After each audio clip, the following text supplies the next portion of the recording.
Hello, War of the Visions fans. I'm Jackie Fox. I didn't think I was going to be doing a part 2 for this team, but actually, this is a really great example to talk about something that I've mentioned a number of times recently.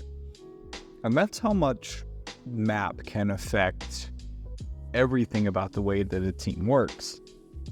And one of the biggest ways is by changing what's possible with your initial setup. On this map, the unit in slot 1 cannot make it to slot 2 because of a wall. Also, spikes, so they can't even jump over it. So you're kind of getting a grouped off start. But in this fight, I was using Bradley both as a debuffer, but also someone carrying a lot of hate, and hoping that my opponents would waste a lot of their AB trying to get after him, while the rest of my team buffed themselves up and became an unstoppable force.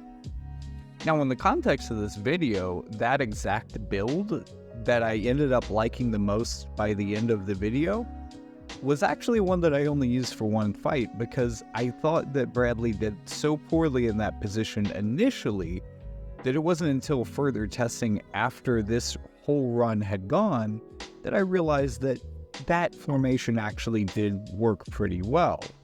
But it definitely had a number of problems on this map, because especially when I combined the bow in there, I had some issues. So if you'll compare this to my Sephiroth hunting video, this is actually the slide from that video, you get a lot of the same characters weak to this because there's the same kind of underlying economic strategy here. Except that our team is probably less able to perform on the side of HP economy, but way more suited to AP. So our team can put out a lot of expensive damage very quickly, whereas the water team had better sustain. We're a little bit worse off against evasion, but better off into lightning, and maybe, against the fire teams we've been facing, it feels like we're relatively neutral even compared to the water, but, you've got to consider there's at least a good bit of difference between a fire team fighting an earth and a water team. I would imagine it's harder for them, but in some ways, fire and Sephiroth specifically line up better with water. But in just general senses, this team should do worse against them. It's really because I often find the combination of 2 or more units on the same team that all utilize AP region and really kind of need it, that I'm able to really rip through these teams effectively. So this strategy, it seems, is even more important an indicator of my victory than even the elemental resistances, which is pretty interesting. So a team like this is a really good example of that, with all 3 of the units being denied basically all of their AP for the fight after a point.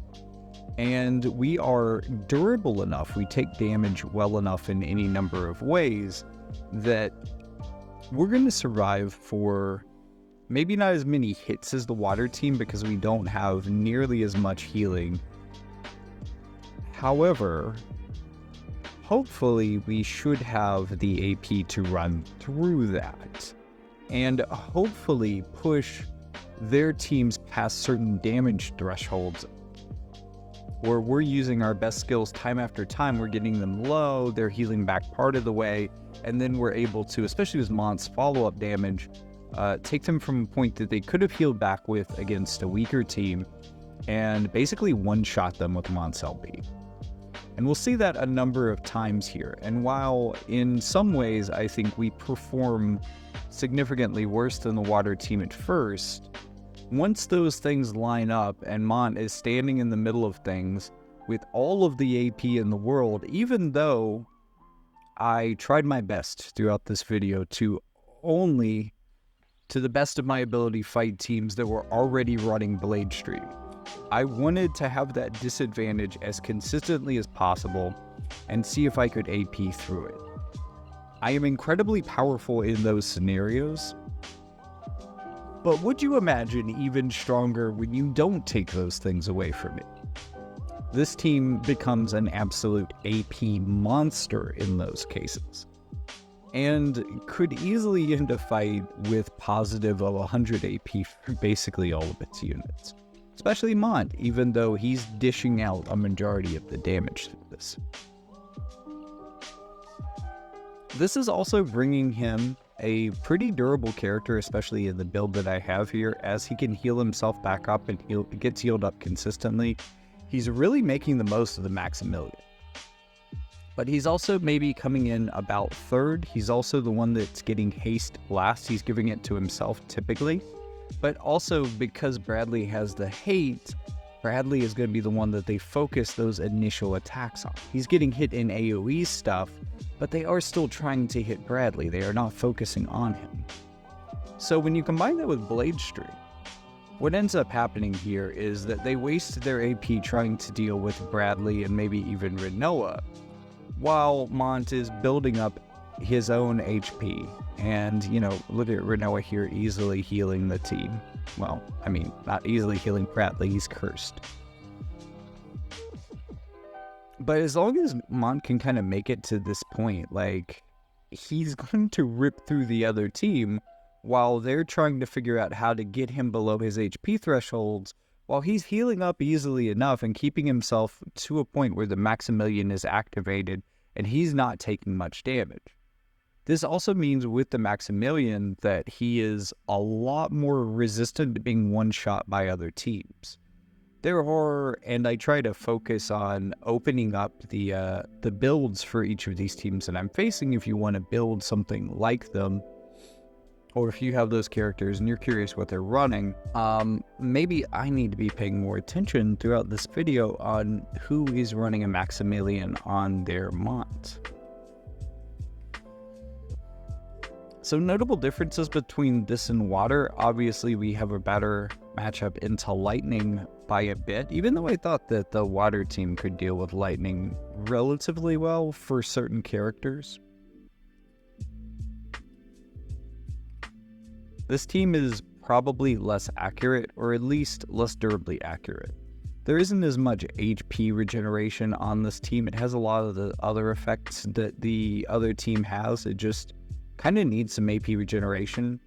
In the guild battle variant of this team, actually, I run Uriel's battle dress, the Rubus battle dress, on Rinoa instead of the AP to kind of give an effect that replicates that, especially when you can get all three characters to her at the beginning. This is really powerful for her as well, and this is a pretty cool variant of this team, but I find, I mean, at least in specifically trying to counter teams that are already running Blade Stream, I find this more useful. I think the Rubus battle dress is pretty amazing on her, though, as an alternative to this kind of thing. We're not nearly as accurate, but we're also not taking some of the same huge disadvantages from healing power down or curse that other teams in the meta are right now. And while we're mainly physical and therefore still in some ways good into Dario the Crystalborn, he does have a lot more elemental resistance to us than he did to my water team. So while he wasn't much trouble to them, he can be a little bit more of a problem to this.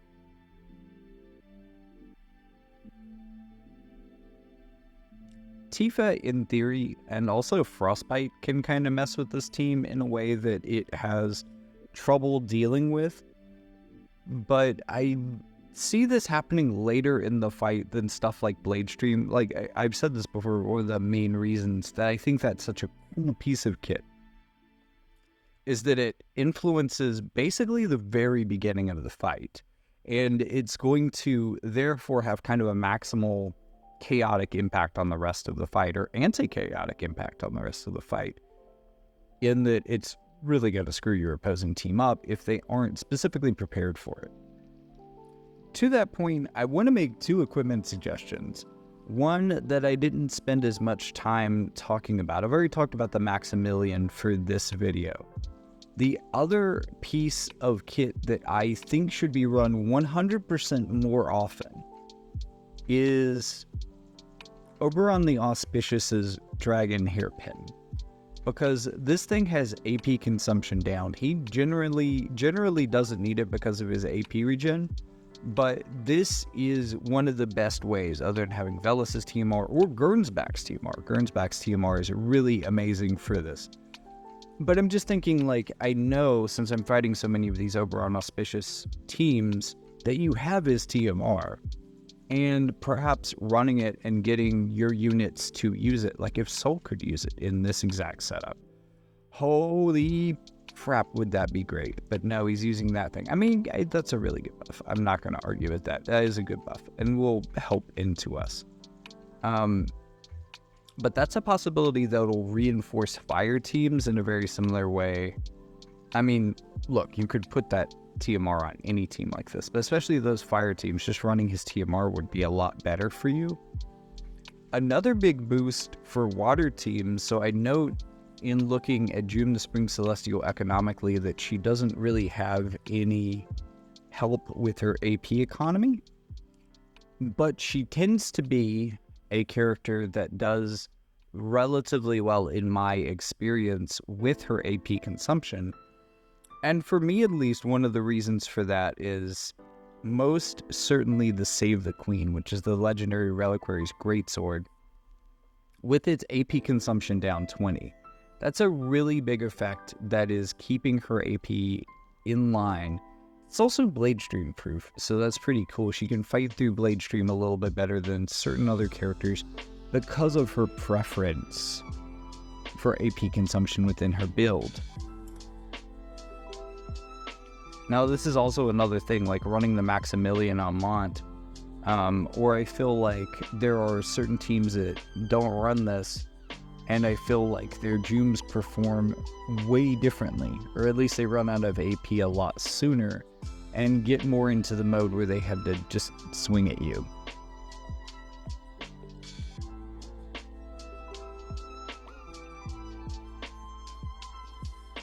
And this can also be because if you aren't running the Save the Queen, you're probably trying to work bells into your buff rotation or something similar, and Blade Stream's going to have issues with that. But again, these are two pieces of equipment from the legendary reliquaries that are really important for these characters.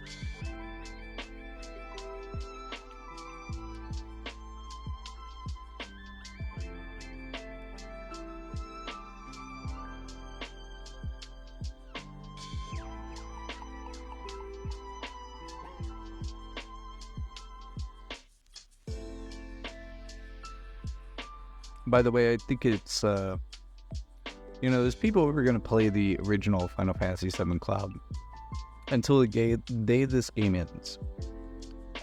But I think this is a pretty neat way of using him. Like, it clearly wasn't good against my team because that's a lightning unit and I'm running Earth.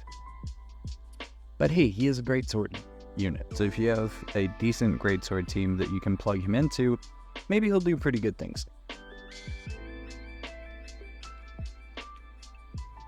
I mean, if nothing else, he's a great partner with June the Spring Celestial. And you can decide amongst yourselves who is going to be carrying the Save the Queen on that team.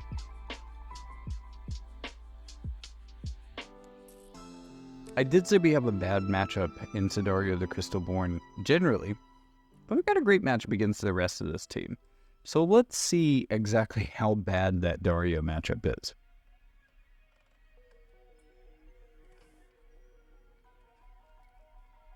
A good tank can really ruin things sometimes, especially for a team that focusing on higher AP and higher damage is also focused on ending the game a lot more quickly.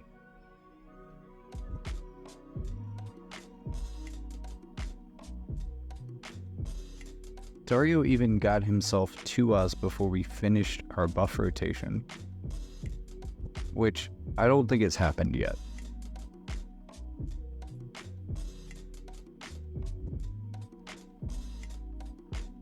Okay, so one thing to wonder, will she try to heal them?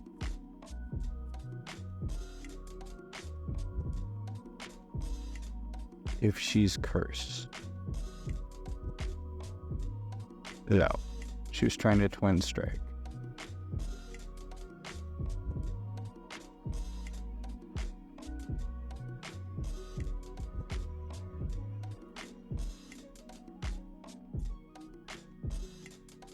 okay, he definitely messed with those, but didn't really keep the DPSs on his team from really easily getting declawed.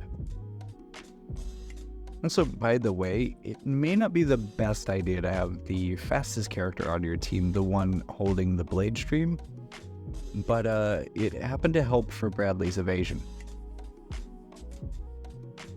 And I really feel like his somewhat middling evasion on this team is actually kind of perfect for making him a sort of evasive tank. And this lightning team is really showing you why that's especially always strong against lightning. Again, he's not very evasive. But they've had 2 opportunities to hit him, and they haven't hit him either time after being hasted. 3 for 3. 4 for 4. He is locking this game down.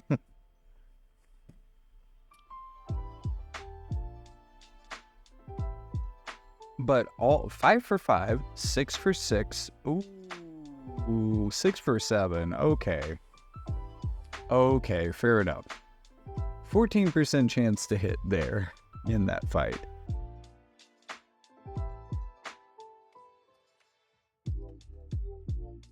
So he's just hittable enough that these units are gonna, take the shot.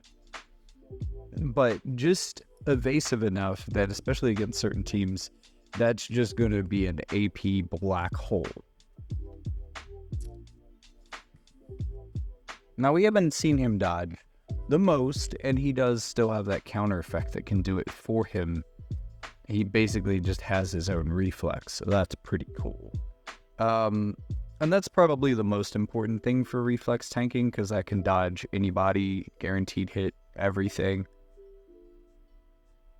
Strategist Holdoa, too, might be a little bit of a problem for this team. Also, being frostbitten is probably a big issue. He has a really good AP consumption still, even though he didn't get in line with Rinoa's buff. He should be able to get through it.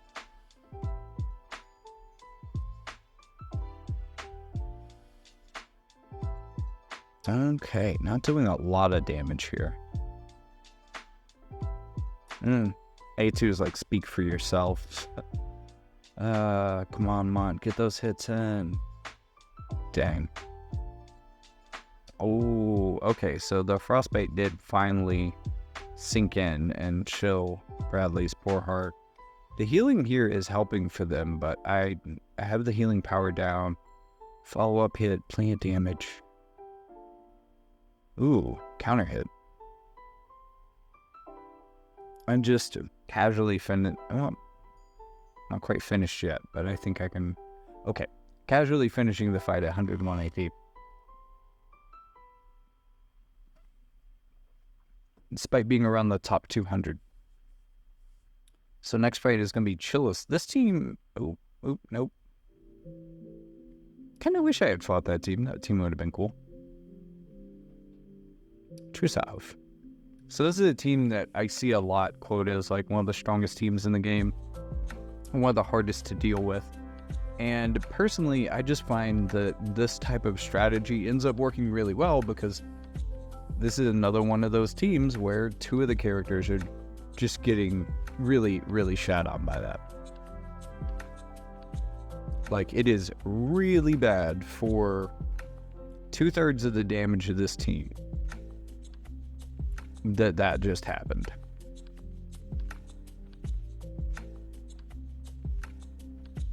Because they don't have any AP denial here. We're just going to build ourselves up. Get our haste up.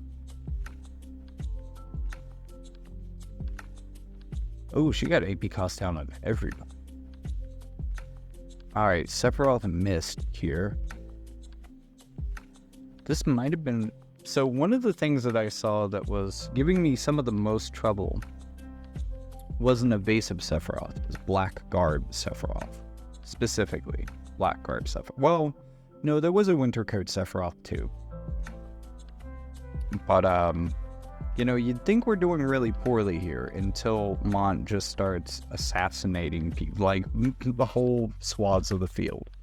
So we have a Mont versus Sephiroth here. We've already broken that healing power, so he's probably not keeping up with this. We also have the haste, so we're lapping him at this point, chaining with ourselves all the way to his re-raise. But also follow-up hit, just taking him out past the re-raise. So we're at the top 220s now with this team, and as you can see, it's just shredding through everything. Now we've got one of our fans here, Vinju. You may already know how this team fight turns out, because we've already seen it. Actually, let me back up. I want to focus on the team build here. There are some interesting choices. For Sephiroth, we're going for as high of damage as possible. We can see this because we've got the Genji glove here, trying to push that damage tuning up as far as possible. Also, we have the TMR for Sephiroth here. This is a pretty good one. Like, I'm not fussing with that at all. I think that's a good one on him. Maybe it's worth considering Black Garb or Winter Coat, although I don't see like a lot of potential for evasion within your team. I guess your agility's good. For Uldoa, this is the part that I didn't say anything during the video. This is the part that made his team interesting for me, was that their team had, this is over on the Auspicious's TMR here. And this is what's going to give their team AP cost down, and this is what's going to make their team a little bit more competitive with ours. The problem is that's happening a little bit later in the fight for them. Not necessarily like in a way that's too bad. I don't know. That might even be better, the way it landed in their buff rotation. And then for Mont here, we have the Blood Sword, the Gauntlet of Sharp Steel. So he's going to be reducing our healing power. Pretty clever. I would say, though, one piece of advice I might give, if you're not going for evasive Sephiroth, maybe that's not the best here, although the haste would help that. If you're not going for evasive Sephiroth, maybe switch the Gauntlet over to Sephiroth and let Mont do more damage. But also, maybe running Maximilian here is a good call. I really found that that's helped my Mont, but I can see where you're going with this, and I can also see where you're going with the bells. That's just a good backup plan, even when you've got the AP cost down and a paired character like that. So I just really thought there was a lot of smart things going on with this team that I wanted to break down here before I see you go into it, because really he's using a lot of the same strategies as I am. He's just not leaning into the blade stream. His Mont's maybe a little bit less durable, but really a lot of the same logic is at play. So as this fight plays it out, let me thank you all for watching. Let me thank you, Vinju, like in the future, specifically for commenting, because you probably will. You usually do comment on my videos, and thank you so much. I know like a week ago you were commenting that I needed to catch up with you in Arena, so I'm glad I finally made it there to test your new team out. This one did do really well, so Matt, major props on you.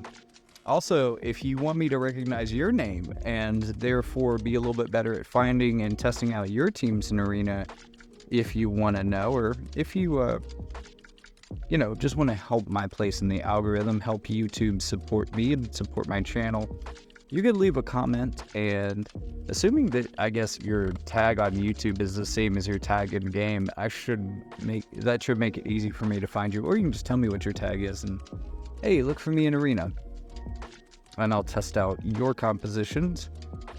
But commenting is just great. Also want to point out the silence on Uldoa was pretty clutch here. Big help to us. But as you can see, Bradley, before going down, got a chain going on Uldoa that's going to allow us to do a lot of damage here. We've already dealt with some of her other capabilities, so we're doing good here. And doing good here, we want you to also remember the free-to-play options to like and subscribe. But I would be doing especially good. You could help my economy by donating some money or buying some books that you might find through the link in the description, where you'll find a link to some of my Amazon offerings. But with all that being said, I'll see you in the next one.